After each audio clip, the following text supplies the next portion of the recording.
الحمد لله حمدا كما ينبغي لجلال وجهه وعظيم سلطانه، فصلى الله تعالى على النبي الأمي الهاشمي وعلى آله وصحبه ومن تبعهم بإحسان إلى يوم الدين. أما بعد، قال الله تعالى في كلامه المجيد: أعوذ بالله من الشيطان الرجيم، بسم الله الرحمن الرحيم. بعث في الأميين رسولا منهم يتلو عليهم آياته ويزكيهم ويعلمهم الكتاب والحکمہ. محترم بھائیوں، بزرگوں، گزشتہ سے پیوستہ جمعے کا مضمون آپ حضرات کے ذہن میں ہوگا کہ حضور اکرم صلی اللہ علیہ وسلم کی بعثت قلوب کی تطہیر، تزکیہ اور صفائی قلب کے لیے ہوئی تھی، اور آپ صلی اللہ علیہ وسلم نے انسانی قلوب سے ان امراض کو جو انسانیت کے لیے انتہائی مہلک اور خطرناک ہے نکال کر انسانیت کو اس کی بجائے ایسی خوبیاں اور ایسی صفات سے متصف فرمایا تھا جو انسانیت کے لیے انتہائی مفید اور انسانی معاشرے کے پنپنے اور انسانیت کے پھلنے اور پھولنے کے لیے انتہائی ضروری ہے. اگر وہ صفات انسانوں کے اندر نہ ہو تو انسان ان صفات کے نہ ہونے کی وجہ سے درندہ، شیطان، بدخصلت، بدطینت اور انتہائی مہلک قسم کا مرض بن کر معاشرے کے لیے ناسور اور کینسر بن جاتا ہے. اس کے مقابلے میں وہ صفات جو حضور اکرم صلی اللہ علیہ وسلم نے انسانوں کے اندر پیدا کی تھی، جب وہ صفات انسانوں کے اندر پروان چڑھتی ہے تو انسان اچھا، بھلا، انسانوں کے لیے خیر خواہ اور انسانوں کی ضرورت بن جاتا ہے. حضور اکرم صلی اللہ علیہ وسلم نے ان امراض کو نشانہ بنایا جو انسانوں کے دلوں میں اگر جڑ پکڑ لیتی ہے تو بڑی خطرناک قسم کی معاشرتی بگاڑ کی شکلیں پیدا ہو جاتی ہے، جیسے حسد ہے، بغض ہے، کینہ ہے، چغلی ہے، جھوٹ ہے، غصب ہے، بدنیتی ہے، بددیانتی ہے. یہ ساری چیزوں کو حضور اکرم صلی اللہ علیہ وسلم نے انسانوں کے اندر سے کھرچ کر پھینک دیا تھا، اور انسان اپنے قلوب کے اعتبار سے انتہائی پاکیزہ بن گئے تھے. اسی لیے ایک مشہور صحابی حضرت عبداللہ ابن عباس مسعود رضی اللہ تعالیٰ عنہ صحابہ کرام کے اس وصف کو بیان کرتے ہوئے کہتے ہیں کہ میں نے رسول اللہ صلی اللہ علیہ وسلم کے اصحاب اور صحابہ کے جیسا کسی کو نہیں پایا. اور پھر انہوں نے ایک جملے میں ان کی خوبیاں بیان کر دی: ابر الناس قلوباً، ابر الناس قلوباً، دلوں کے اعتبار سے بڑے نیک تھے. ابر الناس قلوباً واعمقهم علما،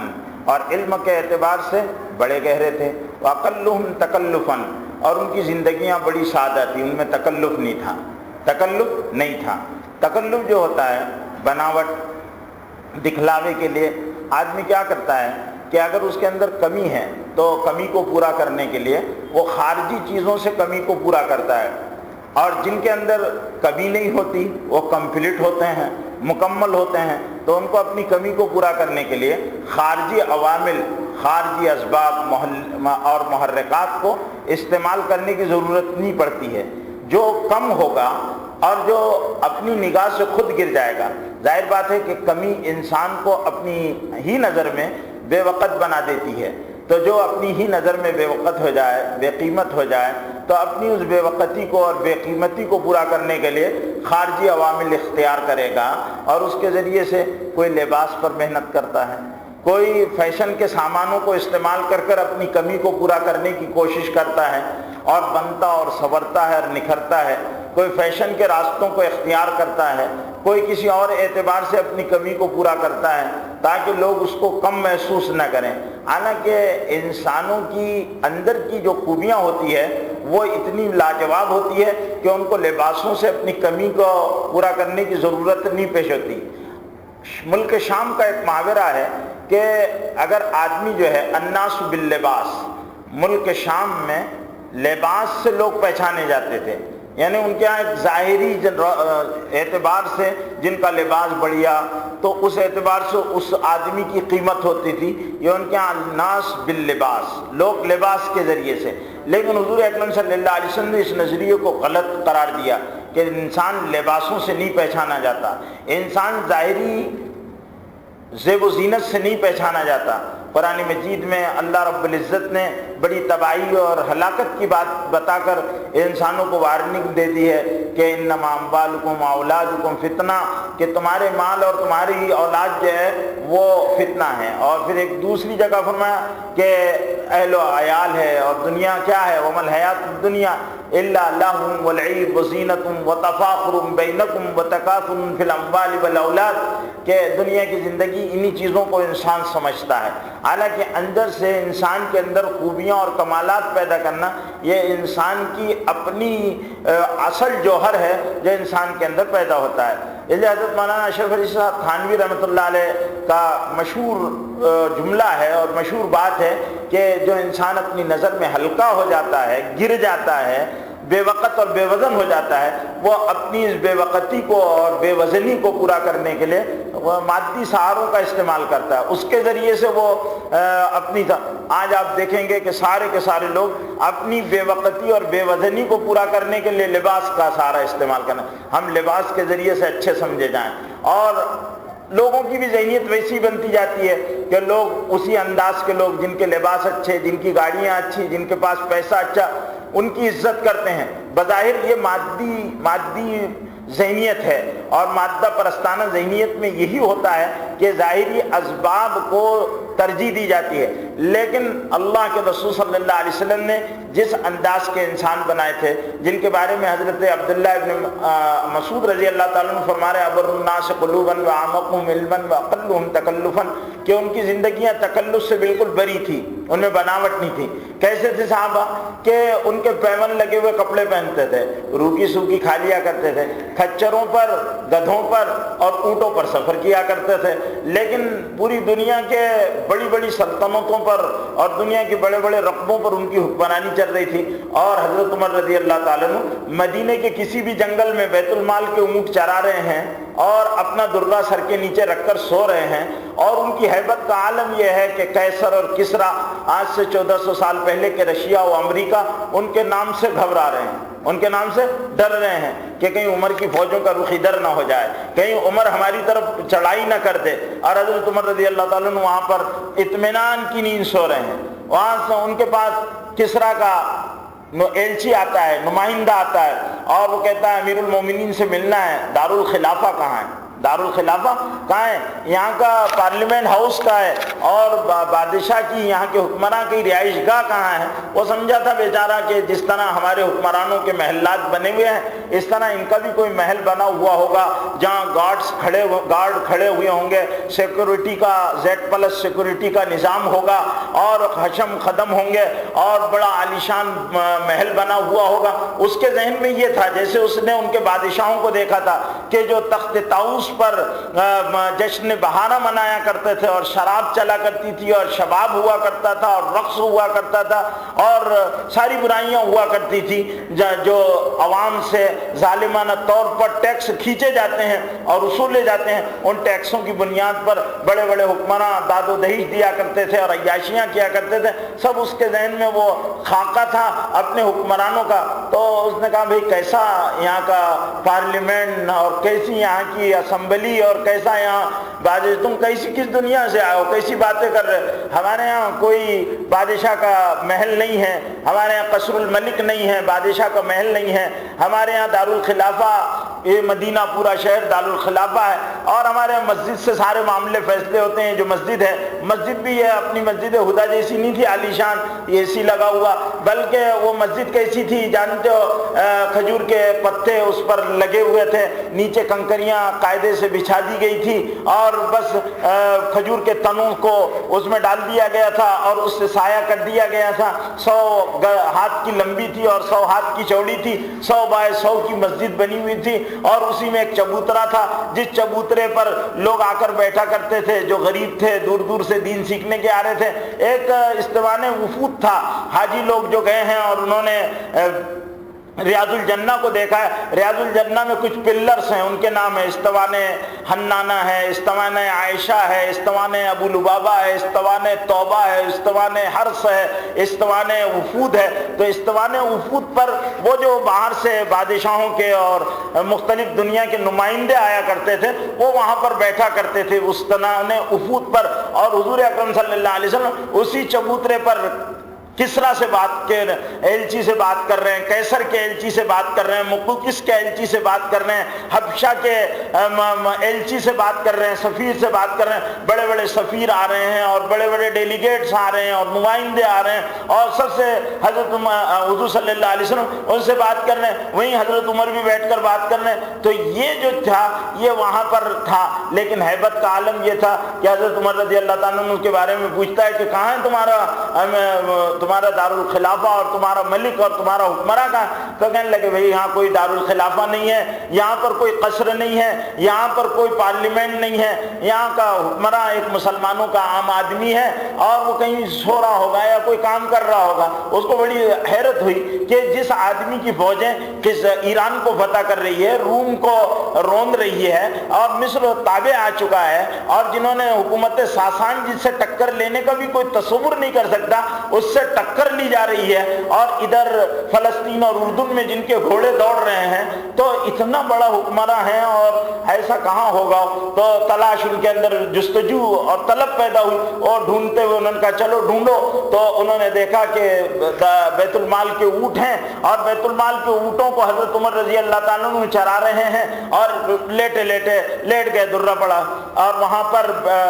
تو انہوں نے کہا عمر تم نے اللہ کی مخلوق پر رحم کیا، اس لیے تم کو یہ سخت زمین پر نیند آ گئی۔ ہمارے بادشاہ کم خواب کے لباس پہنتے ہیں، حریر ریشم کے لباس پہنتے ہیں، بہت دبیز اور عالیشان گدوں پر آرام کرتے ہیں، ان کے لیے حفاظت کے بڑے عالیشان انتظامات ہیں، عمدہ غذائیں وہ استعمال کرتے ہیں، لیکن اس کے باوجود ان کو وہاں نیند نہیں آتی، تم زمین پر سو جاتے ہو، اور تم اللہ کے علاوہ تم کسی سے نہیں ڈرتے، اس لیے کہ تم نے اللہ کی مخلوق پر رحم کیا ہے، اس لیے تم کو یہاں نیند آ جاتی ہے۔ حضرت عمر رضی اللہ تعالیٰ عنہ کو زمین پر نیند آ رہی ہے اور ان کو کوئی خوف نہیں ہے اللہ کے سوا۔ حضرت عمر رضی اللہ تعالیٰ عنہ کسی سے نہیں ڈر رہے، صرف اللہ کا ڈر ہے، باقی حضرت عمر رضی اللہ تعالیٰ عنہ کسی سے نہیں ڈر رہے۔ یہ کیا چیز تھی؟ یہی وہ تطہیر تھی، اور یہی وہ تصوف تھا جس کو لے کر حضور صلی اللہ علیہ وسلم تشریف لائے تھے، اور آج صلی اللہ علیہ وسلم نے قلوب کو صاف کر دیا تھا۔ وہ امراض نکل گئے تھے، انا نکل گئی تھی۔ سب سے زیادہ نقصان دہ چیز میں، جب آدمی یہ سمجھتا ہے کہ میں کچھ ہوں تو بس وہاں سے معاملہ بگڑ جاتا، میں کچھ نہیں ہوں، اور کسی کو بڑا سمجھنے لگتا ہے آدمی تو پھر وہاں سے بگاڑ پیدا ہوتا ہے۔ اس لیے ہم آج کی دنیا کے انسانوں کی بڑائی میں جیتے ہیں۔ اللہ کے رسول صلی اللہ علیہ وسلم کو اللہ تعالیٰ نے انسانوں کی بڑائی، چیزوں کی بڑائی اور مادیت کی بڑائیوں سے نکالا، اور کہا نہیں اللہ اکبر، اللہ بڑے ہیں، اللہ کی بڑائی، اللہ کی عظمت۔ زیادہ تذکرہ مخلوق کا کرو مت، اللہ کی بڑائی ہر وقت اللہ اللہ کرو، اور دل میں اللہ کو ایسے بسا لو کہ اللہ کی عظمت کے سوا کسی اور کی بڑائی دل میں آنے نہ پائے، کسی کی بڑائی دل میں نہ آئے، اللہ کی بڑائی دل میں آئے، اللہ کی بڑائی کے بول بولو۔ اس لیے حضور اکرم صلی اللہ علیہ وسلم کو جو نبوت دی اور نبوت کے اصول تعین فرمائے، اس میں یہ حکم دیا جو حضور صلی اللہ علیہ وسلم کو اسلوب نبوت سکھایا گیا، اس میں کیا ہے کہ وَرَبَّكَ فَكَبِّرْ، آپ اپنے رب کی بڑائی بولیے، وَرَبَّكَ فَكَبِّرْ، آپ اپنے رب کی بڑائی بولیے۔ اس لیے مسلمانوں کو بھی کہا اللہ کی بڑائی خوب بولو۔ اذان میں کیا ہوتا ہے؟ 6 مرتبہ اللہ اکبر کہی جاتی ہے، اقامت میں 6 مرتبہ اللہ اکبر کہی جاتی ہے، 12 مرتبہ ایک اذان و اقامت میں، اور 5 مرتبہ اس طرح بولا جاتا ہے تاکہ اللہ کی بڑائی، اللہ کی بڑائی، اللہ کی بڑائی، مخلوق کی بڑائی نکل جائے، خالق کی بڑائی آ جائے، چیزوں کی بڑائی نکل جائے، اللہ کی بڑائی آ جائے۔ اللہ کو ہم عظیم سمجھنا ہے، جب ہم اللہ کو بڑا سمجھیں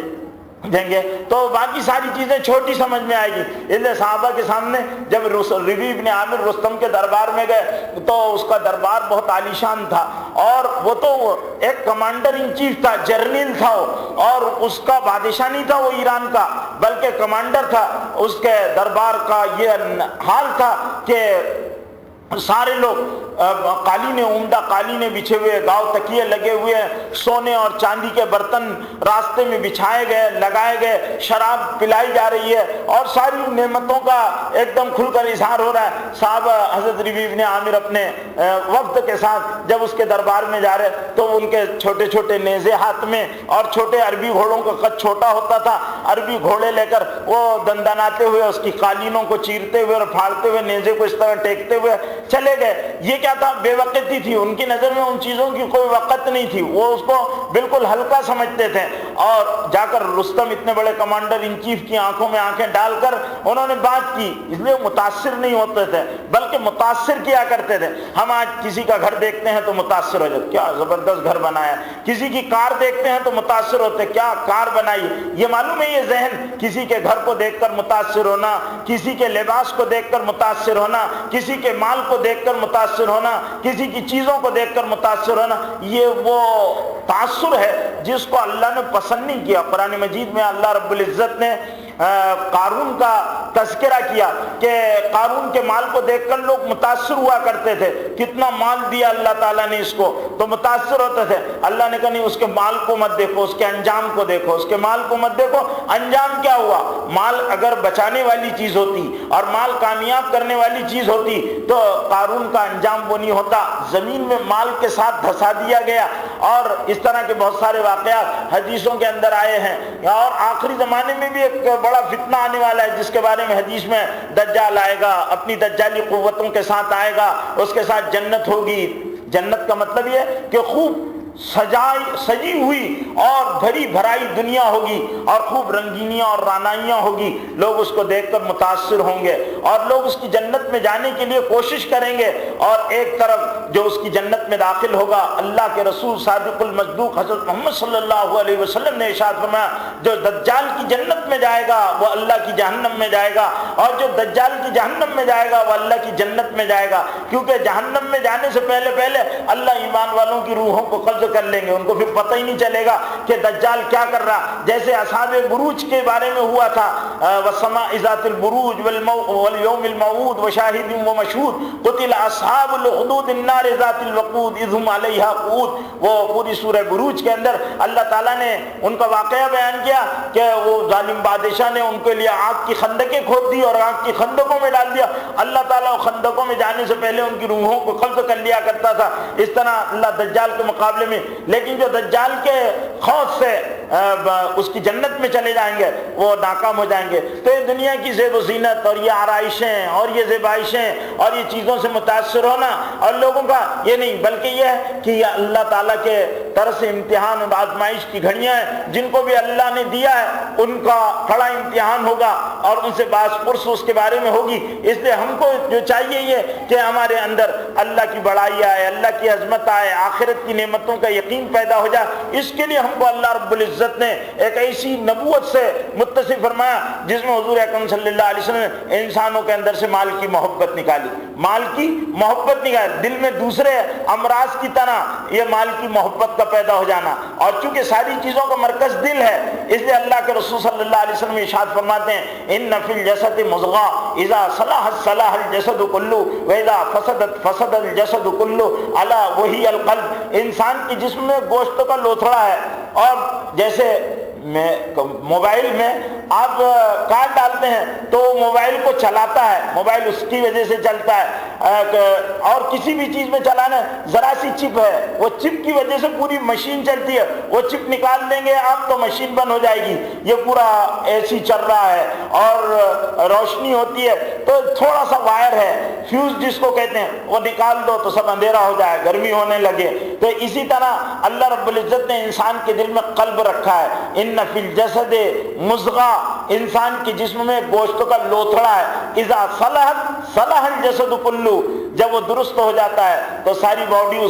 اس پر چلتی ہے، اذا صلحت صلح الجسد کلہ واذا فسدت فسد الجسد کلہ، دل بگڑ جاتا ہے سارا معاملہ بگڑ جاتا ہے، پھر آنکھ بگڑ جاتی ہے، کان بگڑ جاتے ہیں، دماغ بگڑ جاتا ہے، زبان بگڑ جاتی ہے، ہاتھ بگڑ جاتے ہیں، قدم بگڑ جاتے ہیں۔ اس لیے محنت کائے پر کی؟ صفائی قلب، انسان کا دل صاف ہو جائے اور اس میں برائیاں نکل جائے، اچھائیاں آ جائے، اللہ کا خوف آ جائے، دنیا کی بے وقتی آ جائے، آخرت کا شوق پیدا ہو جائے، خدا کی محبت آ جائے، اللہ اللہ کرنے والا بن جائے۔ اور صرف مقصد تصوف کی لائن سے اللہ اللہ کرنے والا بنانا مقصد نہیں ہے، مقصد یہ ہے کہ ایسا تزکیہ ہو جائے انسان کا کہ اس کو اللہ کے حکموں پر چلنے والا بن جائے، اس کا شوق اللہ سے ملاقات کا پیدا ہو جائے، اللہ کی محبت اس کے اندر بے قرار پیدا ہو جائے، اور وہ اللہ کے لیے اللہ کی عبادت جب کر رہا ہو تو اللہ کی عبادت میں اس کو مزہ آئے۔ میرے بھائیو، حضور اکرم صلی اللہ علیہ وسلم نے ایسا تزکیہ فرما دیا تھا صحابہ کرام کا کہ وہ نماز پڑھا کرتے تھے تو اپنے ارد گرد سے اور اپنے ماں سوا سے، اللہ کے ماں سوا سے بے خبر ہو جایا کرتے تھے۔ اور ہم نماز پڑھتے ہیں، ہماری نماز کا حال یہ ہے کہ ہم اپنی نماز میں اپنے حال سے نکل نہیں پاتے ہیں اور ہم اپنی حال میں گرفتار ہیں۔ ہماری نماز نہیں بن پائی۔ کیوں نہیں بن پائی؟ اس لیے کہ ہم نے اپنے قلب پر محنت نہیں کی، ہم نے اپنے قلب پر محنت نہیں کی۔ ہمارے پاس جو اسلام ہے یا ہم جو اللہ کے حکموں کو مانتے ہیں تو ہمارے ذہن میں تو آیا ہے، دماغ میں آیا، دل میں نہیں آیا۔ اور حضور اکرم صلی اللہ علیہ وسلم نے اللہ کے حکموں کو، اللہ کی عظمتوں کو اور اللہ کے فرمان کو اللہ زندگیوں میں بسایا تھا، دل میں آیا تھا۔ اور جب دل میں کوئی چیز آ جاتی ہے تو آدمی دل میں آنے والی چیز کے لیے بڑی سے بڑی مشقت کو اور بڑے سے بڑے مجاہدے کو برداشت کر لیتا ہے۔ اسی لیے اس پر رخ پر ڈالنے کے لیے ہر زمانے میں محنتیں ہوئی ہے۔ حضور اکرم صلی اللہ علیہ وسلم کے زمانے کی محنت کا انداز دوسرا تھا۔ اس وقت قرآن نازل ہو رہا تھا، صحابہ کرام کی جماعت آ رہی تھی، وہ کفر اور بت پرستی اور شرک سے نکل کر ایمان کے اندر آ رہی تھی۔ اس نے وہاں اللہ کی وحدانیت، اس کی عظمتیں، اس کی بڑائی، اس کی کبریائی کو پیدا کر کر ان کے اندر کی وہ ساری خرابیوں کو نکال کر جو کفر کی وجہ سے ان کے اندر پیدا ہو گئی تھی، اسلام کی خوبیوں کو ان کے اندر پیدا کرنا تھا اور اچھائیاں پیدا کی جا رہی تھی۔ نظروں میں پاکیزگی، دل میں اللہ کی عظمت اور دماغوں میں بلندی پیدا کر کر کردار کی پختگی پیدا کی جا رہی تھی اور ایک ایسا کیریکٹر تیار کیا جا رہا تھا کہ جو عملی زندگیوں میں اثر انداز ہونے والا تھا، جن کو لوگ دیکھ کر اسلام قبول کرنے والے تھے۔ ایسے کیریکٹر کی تیاری کے لیے حضور اکرم صلی اللہ علیہ وسلم نے صحابہ کرام کے قلوب کو محنت کا میدان بنایا اور صحابہ کرام کے قلوب اللہ والے بن گئے، اللہ والے بن گئے۔ ان کو نمازوں میں بھی اللہ کے غیر کا خیال نہیں آتا تھا۔ جن کو نمازوں کی ان کی کیفیت یہ تھی کہ اللہ کے غیر کا خیال نہیں آتا تھا، جب وہ بازاروں میں گئے تو ان کا حال یہ کہ ان کا دل اللہ میں اٹکا رہتا تھا۔ جب وہ گھروں میں گئے بیوی بچوں میں اور تھوڑا سا اللہ کے سے تھوڑی ان کو کمی محسوس ہوئی تو وہ دوڑتے ہوئے گئے کہ نہیں، ہمارا معاملہ گڑبڑ ہو رہا ہے، نافقہ حنظلہ، نافقہ حنظلہ، حنظلہ تو منافق ہو گیا، حنظلہ تو منافق ہو گیا۔ حضرت ابوبکر صدیق ملے، کہا حنظلہ کیا کہہ رہے ہو، کیسے منافق ہو گئے، کیا بات ہو گئی، تم تو حضور اکرم صلی اللہ علیہ وسلم کے معتبر صحابی ہو، معاملہ کیا ہے؟ تو انہوں نے کہا حضور کے پاس بیٹھتے ہیں، دل کی جو کیفیت ہوتی ہے بال بچوں میں وہ کیفیت میں فرق محسوس ہوتا ہے، اس لیے ایسا تو نہیں کہ ہم پر نفاق آ گیا۔ تو کہا یہ بات تو ہماری بھی ہوتی ہے جو تم کہہ رہے ہو، چلو حضور صلی اللہ علیہ وسلم کی خدمت میں جا کر عرض کریں گے۔ دونوں گئے، حضور اکرم صلی اللہ علیہ وسلم کی خدمت میں پہنچے اور کہا اللہ کے رسول، آپ کے پاس جو رہتے ہیں اللہ کے نام کی عظمت دلوں میں جوش مارتی ہے، اس کی محبت میں اضافہ ہوتے رہتا ہے اور اللہ کے سوا غیر اللہ کا خیال تک نہیں آتا اور بڑی عجیب کیفیت رہتی ہے، مزہ آتا ہے۔ لیکن جب آپ کے پاس سے اٹھ کر چلے جاتے ہیں یا مسجد کے ماحول سے ہٹ جاتے ہیں اور اپنے بال بچوں میں جاتے ہیں تو اس کمی میں کچھ تبدیلی محسوس ہوتی ہے، تو ہم کو اپنے اوپر نفاق کا خطرہ ہے۔ کہا کہ نہیں، یہ نفاق کی علامت نہیں ہے، ایسا تو ہوگا کہ تمہارے خیالات کی وجہ سے تمہارے دل کی توجہات بٹے گی، لیکن یہ خیال کا آنا بھی، یہ بھی ایمان کی علامت ہے۔ میرے بھائیو، ہم بھی غور کریں، کیا ہمارے اندر اللہ کی محبت اس طرح موزن ہوتی ہے؟ ہم بال بچوں میں رہتے ہیں تو اللہ کو کتنا یاد کرتے ہیں، کاروبار میں رہتے ہیں تو اللہ کو کتنا یاد کرتے ہیں، راستوں میں اللہ کو کتنے یاد کرتے ہیں۔ اللہ کے رسول صلی اللہ علیہ وسلم نے ارشاد فرمایا کہ قیامت کے دن عرش الہی کے علاوہ کوئی سایہ نہ ہوگا، اس عرش الہی کے سائے میں اس آدمی کو جگہ دی جائے گی، رجل معلق قلبہ فی المساجد، کہ وہ آدمی جس کا دل مسجد میں اٹکا رہتا ہو، مسجد سے گیا مسجد میں کب آؤں، مسجد سے گیا مسجد میں کب آؤں۔ میرے بھائیو، ہمارا حال یہ رہتا، مسجد میں آیا مسجد سے باہر کب جاؤں، مسجد میں آیا مسجد سے کب باہر جاؤں۔ ہمارا مسجد میں دل نہیں لگتا، ان کا بازاروں میں دل نہیں لگتا تھا، ان کا گھروں گھروں میں دل نہیں لگتا تھا،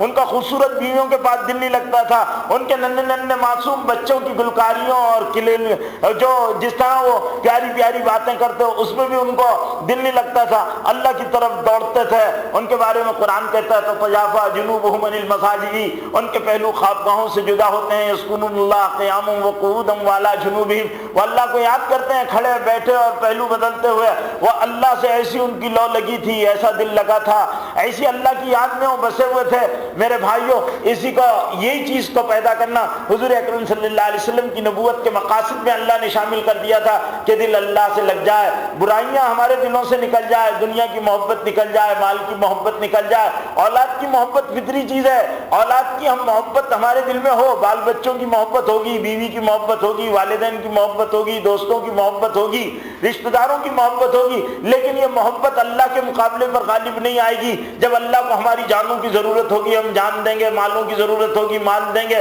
وقت کی جذبات کی احساسات کی ضرورت ہوگی ہم اللہ کے لیے سب قربان کر دیں گے۔ آج تو ہم اپنے اگر کسی من پسند دوستوں کے ساتھ بیٹھ جائیں اور دل لگا ہوا ہے، اچھا ٹاپک لگا ہوا ہے، اذان ہو رہی ہے، ہم اس کے لیے نماز کو قربان کرتے ہیں، دوستوں کو چھوڑنا قربان نہیں کرتے، دعوتوں کو قربان نہیں کرتے، شادیوں کو قربان نہیں کرتے، مجلسوں کو قربان نہیں کرتے، ہمارا دل اس میں اٹکا ہوا رہتا نہیں۔ جب اللہ نے بلایا، اذان آئی ہے، بڑے نے بلا لیا، اللہ اکبر اللہ اکبر، سب سے بڑے کا بلانا آ گیا، ساری چیزوں کو ہم چھوڑ دیں، بال بچوں کو ہم چھوڑ دیں، بے چین ہو جائیں، بیوی کو ایسے چھوڑ کر اٹھو جیسے اس سے کوئی تعلق نہیں، بچوں سے ایسے بھاگو جیسے ان سے کوئی تعلق نہیں، کیونکہ سب سے بڑے نے بلایا ہے۔ اس کی محبت کا تقاضا یہ ہے کہ ہم بالکل دامن جھاڑ کر اور اپنے ہاتھ جھٹک کر نکل جائیں کہ ہمارا ان سے کوئی واسطہ ہی نہیں تھا، اب سب سے بڑے نے بلا لیا ہے۔ اس کو ایمان کہتے ہیں۔ یہ صحابہ کے اندر پیدا ہو گیا تھا، اور صحابہ کا حال یہ تھا، میں کئی مرتبہ یہ واقعہ اس مسجد میں بھی سنا چکا ہوں کہ صحابہ کرام کا حال یہ تھا کہ پہلی رات کی دلہن ان کو یاد دلانا پڑتی تھی۔ پہلی رات کی دلہن ان کو، میں کوئی افسانہ نہیں سنا رہا، کوئی کہانی نہیں سنا رہا، میں حدیث کا مشہور واقعہ سنا رہا۔ ایک صحابی کی شادی ہوئی، پہلی رات کی دلہن ہے، پہلی رات کی دلہن ہے، یہاں پر نوجوان بچے بھی بیٹھے ہوئے ہیں جن میں ابھی جن کی شادیاں ہیں وہ بھی جانتے اس منزل سے، پرانے تو خیر سینئر لوگ رہتے ہیں، تو ان لوگوں سے پوچھو کہ پہلی رات کی دلہن کے پاس جانے کا آدمی کے دل میں کیسے کیسے ارمان ہوتے ہیں، کیسی کیسی خواہشات ہوتی ہیں، اور کتنی تمناؤں کو اور کیسے جذبوں کو لے کر جاتا ہے۔ پہلی رات کی دلہن کے پاس جا رہے، نکاح صبح میں ہوا ہے، شام میں بیوی کے پاس جا رہے ہیں، تو مصلی پر کھڑے ہو گئے نماز پڑھنے کے لیے، مصلی پر کھڑے ہو گئے۔ اگر آج کوئی نوجوان کھڑے رہے تو بیوی کیا کہے گی، ایڑا ہے، ذرا اس کا نیٹ ورک میں کچھ پرابلم ہے یہ، یا نہیں ایسا بھی ہوتا کہیں کہ مصلی لے کر آ گیا۔ یوں بھی آج داڑھی والوں کو پسند نہیں کرتی ہے آج کی لڑکیاں، تو ذرا اس کو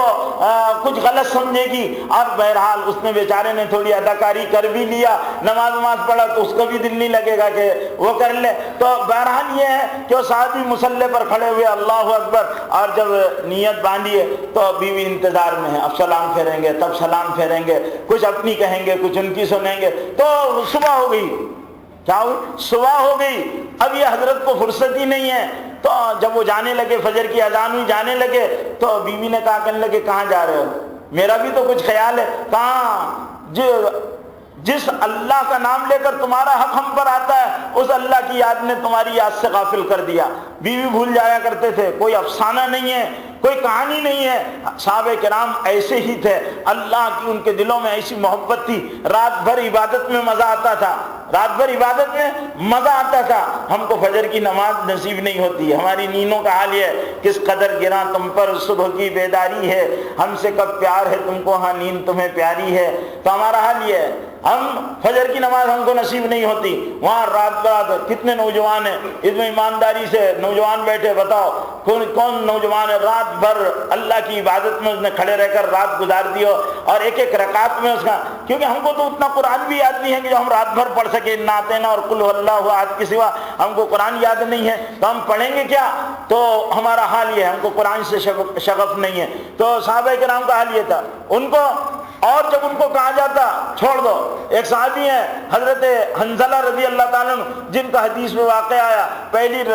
اپنی بیوی کے ساتھ رات گزاری، غسل کرنا ہے، غسل فرض ہے، غسل کرنے کے لیے بیٹھے، مدینے میں دو آوازیں لگتی تو صحابہ کرام ان آوازوں پر بڑی اہمیت دیا کرتے تھے۔ وہ دو مشہور آوازیں تھیں، الصلاۃ جامعہ، الصلاۃ جامعہ۔ حضرت بلال یا عبداللہ ابن ام مکتوم مسجد نبوی سے اور دور دراز کی بستیوں میں گھوم کر یہ آواز لگا دیتے تھے، الصلاۃ جامعہ، لوگوں نماز جمع کرنے والی ہے۔ تو لوگ سمجھ جاتے تھے کہ مسجد نبوی میں حضور اکرم صلی اللہ علیہ وسلم نے بلایا ہے، کوئی اہم مسئلہ ہے جس کے لیے بلایا، سارے کے سارے مسجد نبوی میں جمع ہو جاتے، اور پھر حضور اکرم صلی اللہ علیہ وسلم جو بھی وقت کا تقاضا ہوتا صحابہ کرام کے سامنے بیان کرتے، صحابہ کرام اس تقاضے پر لبیک کہتے تھے اور اس تقاضے کو پورا کرتے تھے جتنے میں۔ اور ایک دوسرا تھا، یا خیل اللہ ارکبی، اے اللہ کے سوارو سوار ہو جاؤ۔ مدینے کے جس گھر میں یہ آواز پہنچتی، وہ آدمی جس حالت میں رہتا اس حالت میں نکل جاتا۔ حضرت حنزلہ کے بارے میں آیا کہ وہ غسل کرنے بیٹھے رہے تھے کہ آواز پڑی، یا خیل اللہ ارکبی، اللہ کے سوارو سوار ہو جاؤ،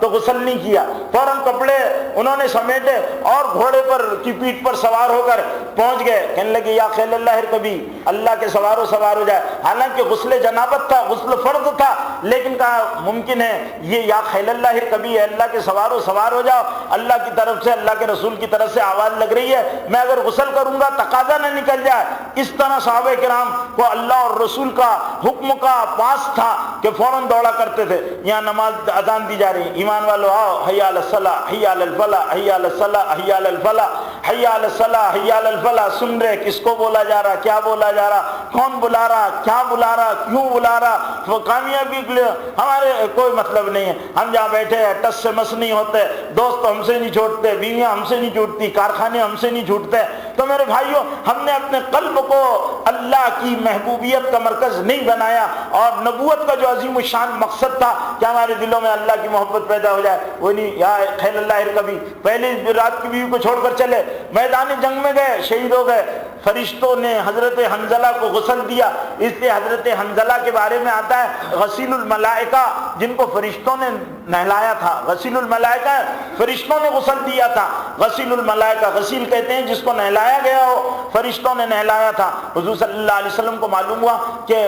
حنزلہ کو غسل دیا گیا، شہید کو غسل نہیں دیتے، شہید کو اسلام میں غسل دینے کی ممانعت ہے۔ کیوں غسل نہیں دیا جاتا؟ اس لیے کہ اس کے خون اور زخموں کے ساتھ وہ اللہ کے حضور میں حاضر ہوگا، اور پھر اللہ اس سے پوچھیں گے یہ تیرے گردن سے خون کیوں رس رہا ہے، یہ تیرے ہاتھ کٹے ہوئے کیوں ہیں، یہ تیرے پیر کیوں کٹے ہوئے ہیں؟ وہ کہے گا اللہ میں تیرے راستے میں جنگ میں شریک ہوا تھا اور میرا تیرے راستے میں یہ حال ہوا ہے، میں اس لیے آیا ہوں۔ تو اس لیے اسی حالت میں اس کو دفن کیا جاتا ہے اس کو۔ لیکن جب حضرت حنزلہ کی لاش کو حضور اکرم صلی اللہ علیہ وسلم ملاحظہ فرمایا تو انہوں نے دیکھا کہ ان کے بدن پر پانی ہے، ان کو دھویا گیا ہے، تو کہا کس نے غسل دیا؟ پھر حضور صلی اللہ علیہ وسلم نے ان کے حالات کا پتہ چلایا، پھر اللہ نے حضور صلی اللہ علیہ وسلم کو خبر دی، اطلاع دی کہ حنزلہ جنابت کی حالت میں چلے تھے، انہوں نے یا خیل اللہ ارکبی کی آواز سنی تھی، انہوں نے غسل کرنے کا انتظار بھی نہیں کیا، وہ اسی حالت میں چلے، ہم کو ان کا چلنا پسند آیا، ہم نے اپنے فرشتوں کو بھیج کر ان کو نہلایا اور ان کو ہم نے نہلانے کا انتظام کرایا۔ یہ تھا اللہ کی عظمت، رسول اللہ کی عظمت، اللہ کے حکم کی اہمیت دلوں میں آ گئی تھی۔ ایسی ہمارے دلوں کے اندر اللہ کی بڑائی آ جائے، اس کی عظمت آ جائے، اس کے حکموں کو ہم ماننے والے بن جائیں، یہ کب ہوگا میرے بھائیوں کہ ہمارے دلوں سے وہ سارے خراب امراض نکل جائیں جو میں گزشتہ سے پیوستہ جمعے بتایا تھا کہ غیبت ہے، حسد ہے، حب دنیا ہے، انانیت ہے، کبر ہے، نخوت ہے، یہ ساری چیزیں ہمارے اندر سے نکل جائیں۔ اور اس کے لیے کیا کرنا پڑے گا؟ اس کے لیے کیا کرنا پڑے گا؟ کوئی نیا نسخہ، کوئی نیا فارمولا میں اپنی طرف سے نہیں بن رہا ہوں، وہی 1400 سال والا فارمولا، وہی علاج جو محسن انسانیت حضرت محمد صلی اللہ علیہ وسلم نے عملی تجربے کے ساتھ دنیا کے سامنے ثابت کر دیا تھا، جس فارمولے کو اختیار کر ابو بکر صدیق اکبر بنے، اور خطاب کے بیٹے عمر فاروق اعظم بنے، اور حضرت عثمان، حضرت علی جیسے جلیل القدر صحابہ اور تمام صحابہ اور تمام صحابیات جن کے قلوب کا تصفیہ ہو گیا، تزکیہ ہو گیا، جن کے قلوب کی تطہیر ہو گئی، مادیت نکل گئی، برائیاں نکل گئی، اچھائیاں آ گئی، اچھے بن گئے، نیک بن گئے، اور جن کے بارے میں ان کا معاصر صحابی حضرت عبداللہ ابن عباس مسعود کہتے ہیں ابر الناس قلوبا واعمقهم علما واقلهم تکلفا، لوگوں میں دلوں کے اعتبار سے بڑے نیک تھے اور ان کے علم بڑے گہرے تھے۔ علم معلومات کے انبار کو نہیں کہتے، معلومات کے انبار کو نہیں کہتے، علم کو لوگ یہ سمجھتے ہیں کہ بہت زیادہ فزکس کی اور حیاتیات کی اور طبیعیات کی اور دنیا بھر کی سائنس کی معلومات کو لوگ سمجھتے ہیں کہ جس کے پاس بہت زیادہ معلومات وہ بڑا عالم۔ نہیں، ایسا نہیں ہے۔ علم جس کو جتنی خدا کی معرفت حاصل وہ اتنا بڑا عالم، جس کو جو اللہ سے زیادہ ڈرے، اللہ کو زیادہ جانے، وہ سب سے بڑا عالم۔ اللہ نے قرآن میں کہا انما یخشی اللہ من عبادہ العلماء، اللہ سے عالم ڈرتے ہیں، اللہ سے جاننے والے ڈرتے ہیں، علماء ڈرتے ہیں اللہ سے، اللہ کو زیادہ جانتے ہیں، ذمہ داری ہے۔ تو جتنا اللہ کو جانیں گے اللہ کا ڈر پیدا ہو جائے گا۔ انما یخشی اللہ من عبادہ العلماء، اس لیے علم کی تعریف یہ ہے کہ علم ڈر پیدا کر دے۔ ابو بکر صدیق رضی اللہ تعالیٰ اللہ سے بہت ڈرتے تھے، ایک تنکا اٹھاتے اور کہتے ہیں کاش ابو بکر یہ تنکا ہوتا، اس کی ماں نے اس کو جنا نہ ہوتا۔ کبھی کہتے ہیں کاش ابو بکر کسی درخت کا، کوئی کسی جنگل کا پرندہ ہوتا، اڑ گیا، چر لیا، چگ لیا، مر گیا ہوتا، کوئی حساب ہوتا نہ کوئی خطاب ہوتا۔ حضرت عمر فاروق رضی اللہ تعالیٰ عنہ کا حال یہ تھا کہ اپنی داڑھی کو بار بار پکڑتے اور کہتے کہ اے کاش اللہ کے پاس عمر کی مغفرت ہو جائے اور آخری جنت میں جانے والوں میں اس کا شمار ہو جائے، اللہ میرے ساتھ رحم کا معاملہ کر دے۔ اور جب قرآن کی آیت سنی ان عذاب ربک لواقع، تیرے رب کا عذاب آنے والا ہے، حضرت عمر جیسا جلیل القدر صحابی جن کی زبان پر نبوت بولا کرتی تھی، وہی الہی ناطق تھی، جن کی زبان پر بولا کرتی تھی وہی الہی ان کی موافقت میں آیا کرتی تھی، اتنے بڑے جلیل القدر صحابی ہیں، اور جب یہ آیت سنتے ان عذاب ربک لواقع، تیرے رب کا عذاب آنے والا ہے، حضرت عمر بیمار ہو گئے، میرے رب کا عذاب آئے گا، کیا ہوگا، میرے رب کے پکڑ آئے گی۔ میرے بھائیوں، ہم سب کچھ کرنے کے بعد اللہ کے عذاب سے نہیں ڈرتے، اللہ کے حساب سے نہیں ڈرتے، اللہ کے سامنے ہم کو کھڑا ہونا ہے، اور اللہ کہہ رہا یوم نضع الموازین القسط لیوم لا ریب، ہم میزان میں عدل قائم کریں گے تو ہم اس سے نہیں ڈرتے۔ اللہ کے پاس میزان قائم ہوگا، ہمارے اعمال تلے جائیں گے، کرامن کاتبین یعلمون ما تفعلون، فرشتے لکھنے والے لکھ رہے ہیں، ما یلفظ من قول الا لدیہ رقیب عتید، ہماری زبان کے بول ریکارڈ کیے جا رہے ہیں، لیکن ہم اللہ کے سامنے اس کے حضور میں حاضر ہونے سے، اور جس دن سزا لگے گی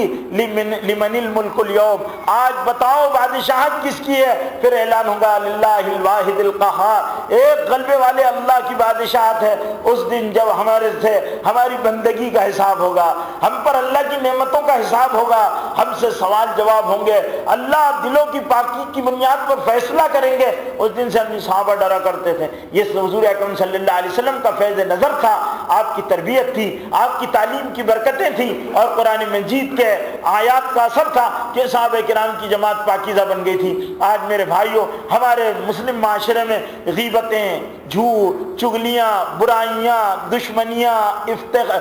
انتشار، افتراق، بے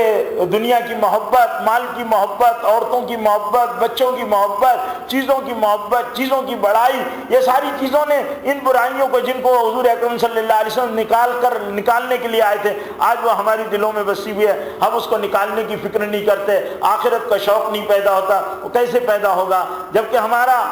اس کی فکر کریں گے۔ صحابہ کرام نے فکر کی، اللہ کے نبی صلی اللہ علیہ وسلم کی صحبت ملی۔ ایک اس کو دور کرنے کا نسخہ آخر میں بتا دیتا ہوں، ایک تو صحیح علم، صحیح یقین، صحیح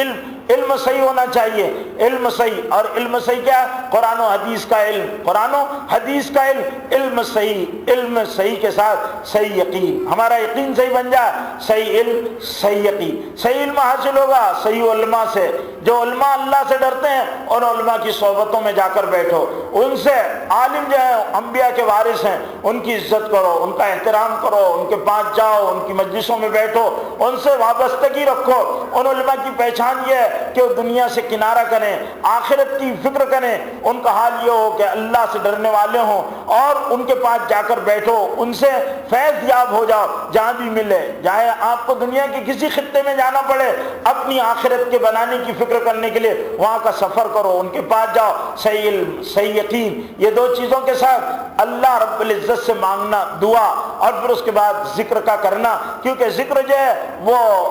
بیماریوں کو نکالتا ہے، پھر اللہ کے احکام کی پابندی اور حضور اکرم صلی اللہ علیہ وسلم کے طریقوں کا اتباع، یہ چیزیں ہماری زندگیوں میں آ جائے گی۔ تو اس کے لیے کاملین کی تلاش کرنا۔ اللہ کے نبی صلی اللہ علیہ وسلم نے جس طرح صحابہ کی تربیت کی، صحابہ نے حضور سے فیض یاب کیا، حضور صلی اللہ علیہ وسلم کی نسبتیں امت کے اندر منتقل ہیں۔ اللہ والوں کو تلاش کرو، ان کے پاس جاؤ اور ان سے اپنا نسبت تعلق جوڑو، اپنے اندر کی ان برائیوں کو نکالو، اچھائیوں کو پیدا کرو، جس کی بنیاد پر آخرت میں اور دنیا میں کامیابی ملنے والی ہے، اور ہمارے اندر کی وہ مفاسد اور وہ برائیاں دور ہو جائیں، اللہ ہم سے راضی ہو جائیں، ہماری آخرت بن جائے، صحابہ والی خوبیاں ہمارے اندر پیدا ہو جائیں۔ اصل اپنی زندگی کا بنانا ہے، ہماری اپنی آخرت بنے۔ اللہ کے رسول صلی اللہ علیہ وسلم کو اللہ رب العزت نے پہلے ان کی ذات کو متوجہ کیا، تم اپنے آپ کو بناؤ۔ حضور صلی اللہ علیہ وسلم کے بنانے میں اللہ رب العزت کی توجہات اور اللہ رب العزت کا فضل و کرم شامل۔ حضور صلی اللہ علیہ وسلم کو بنایا گیا، ان کی حفاظت کرائی گئی، اور حضور اکرم صلی اللہ علیہ وسلم کو اعلیٰ ترین صفات و خوبیوں کے ساتھ مبعوث فرمایا گیا، اعلیٰ اخلاق دیے گئے۔ پھر حضور اکرم صلی اللہ علیہ وسلم کی شخصیت کے اثرات کو امت پر کھولا گیا اور ان کے اسرار زندگی کھولے گئے، اور پھر حضور اکرم صلی اللہ علیہ وسلم کی انوار و برکات اور ان کا علم اور ان کے فیض صحبت نے اور قرآن کی برکتوں نے امت میں ایک طبقہ تیار کیا، جس طبقے کے بارے میں اللہ نے گواہی دی، محمد الرسول اللہ والذین معه اشداء علی الکفار رحماء بینہم تراہم رکعا سجدا یبتغون فضلا من اللہ ورضوانا۔ محمد صلی اللہ علیہ وسلم اللہ کے رسول ہیں، اور جو لوگ ان کے ساتھ ہیں آپس میں مہربان ہیں، کافروں کے لیے سخت ہیں، اللہ کی رضا میں لگے ہوئے ہیں۔ ہمارا ہر عمل اللہ راضی ہو جائے، جو بھی کام کر رہے، اب مسجد میں آئے تو اللہ راضی ہو جائے، مسجد سے جا رہے تو اللہ راضی ہو جائے، بیوی کے پاس بیٹھے تو اللہ راضی ہو جائے، بچوں کو گود میں لیے تو اللہ راضی ہو جائے، دکان پر جا رہے تو اللہ راضی ہو جائے، کارخانے میں جا رہے تو اللہ راضی ہو جائے، سبزی لے رہے تو اللہ راضی ہو جائے، ہمارا ہر کام اللہ راضی ہو جائے، اللہ راضی ہو جائے، اللہ راضی ہو جائے، نیتیں اللہ کے رضا کرنے کے راضی کرنے کے لیے ہو، اور اللہ اللہ ہر وقت ہمارے دلوں کے اندر ہو،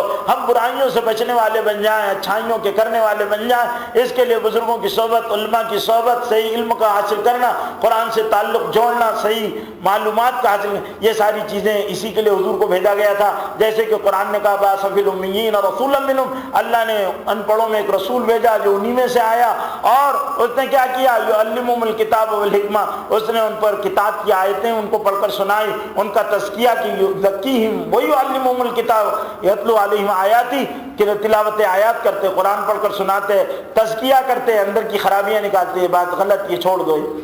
یہ بات غلط، یہ چھوڑ دو، یہ برائیاں ہیں، وہ برائیاں چھڑا دی اور ان کا تزکیہ کر دیا۔ یزکیہم ویعلمہم الکتاب والحکمہ، حکمت کہتے ہیں زندگی گزارنے کے صحیح ڈھنگ کی جو پالیسی ہے وہ آ جائے، جس سے اللہ راضی ہو جائے، یہ حضور صلی اللہ علیہ وسلم نے پیدا کر دی تھی۔ اللہ مجھے بھی اور آپ کو بھی کہنے سننے سے زیادہ حسن عمل کی توفیق عطا فرمائے، ہم سب کے قلوب کا تصفیہ اور ہم سب کے قلوب کا تزکیہ فرمائے، ہم کو صحیح ایمان کی حلاوتیں حضور اکرم صلی اللہ علیہ وسلم کا اتباع نصیب فرمائے۔ وآخر دعوانا الحمدللہ رب العالمین۔